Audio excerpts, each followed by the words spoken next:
They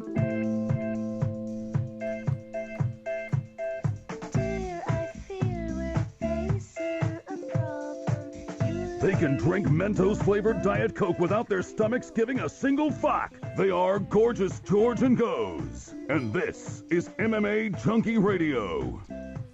You guys haven't figured it out yet.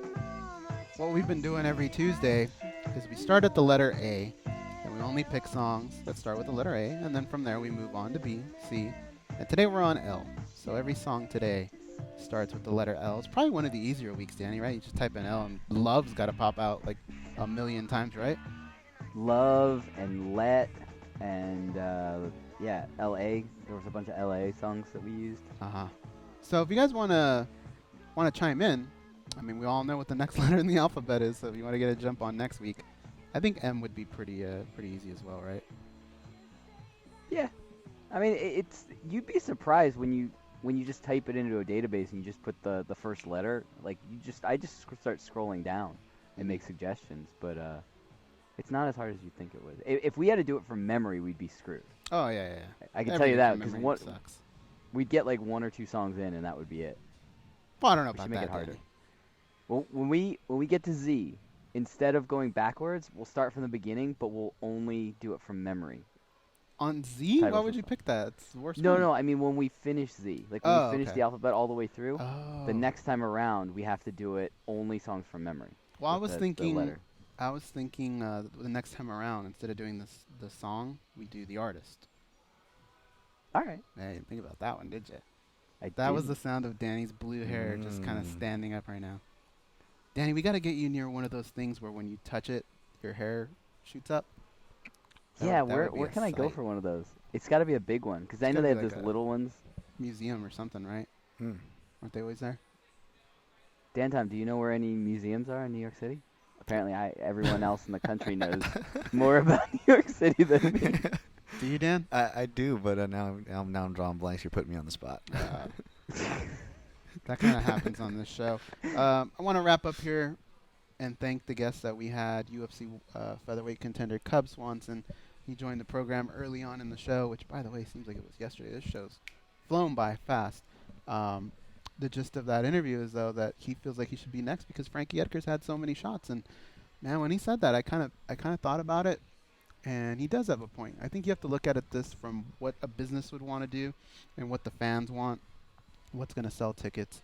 And either way, whichever way you go, people are going to be into that matchup. But there's something about Cub and Holloway just standing and banging and throwing bombs at each other that wouldn't be very hard to sell on this end. But after him came Douglas Lima, the Bellator welterweight champion.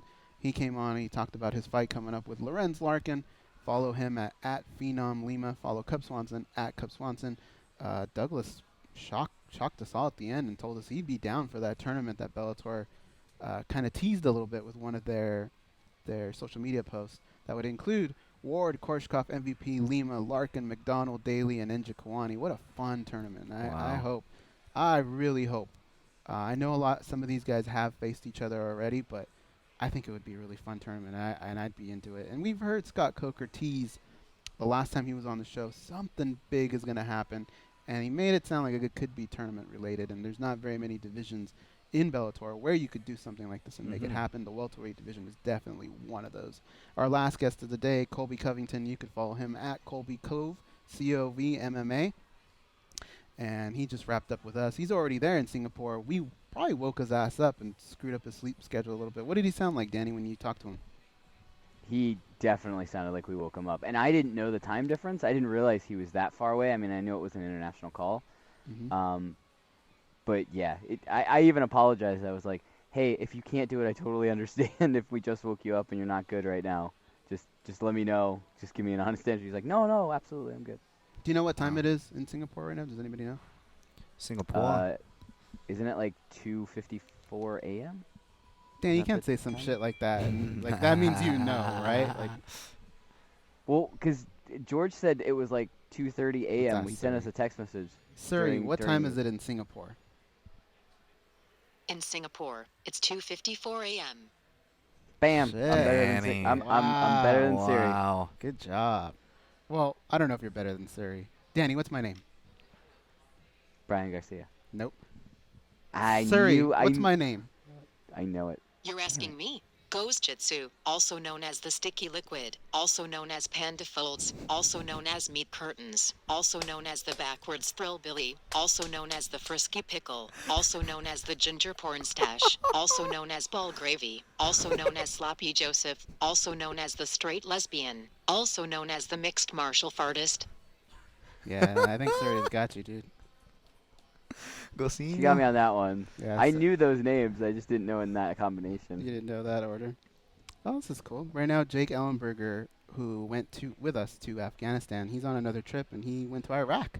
Who can say they've been to Iraq? And well, I mean, that's not actually served in the military. Pretty cool of Jake. Hopefully he sent us some pictures here. Wrapping up, one thing that we didn't touch on that did happen yesterday, War Machine. He was sentenced 36 years to life. It's a quote here. I don't know if life will feel complete in 12 or 20 or 30 years, but I do know that when he gets out, he will kill me. That is a scary thing to hear. That came from Christy Mack, the female that he attacked. I wouldn't even know where to start with that. I mean, it's a shame that everything came down to that, and apparently what War Machine says is he found God in jail, and we've seen that a lot, and hopefully that does turn things around, but my heart goes out to this girl. She went through a lot, and I'm glad that I guess justice finally has been served. And close the book on it. Close the book on it, that's true. Martin Stabillo, thank you for hanging out. Hopefully we get to see you again, and more luck in the World Series of Poker. He's over there in the corner laughing his ass off. That's how we know we're doing a good job. Gorgeous George will be back tomorrow morning to host the show here live in studio with myself, and Danny, the producer, will be back as well. I don't want to jinx it, but I think somebody from Fox will be joining us to break down the card coming up this weekend, touch a little bit on that main event that we're all so excited to see. Danny, good job producing the show. Dan Tom, you did an excellent job. You took it to a new level. That was just okay. All right, guys. Until tomorrow, you're listening to MMA Junkie Radio. You be a champion. Bandits crashing all those hopes down the drain. Fever, Las Vegas turning day into night. I'm turning night.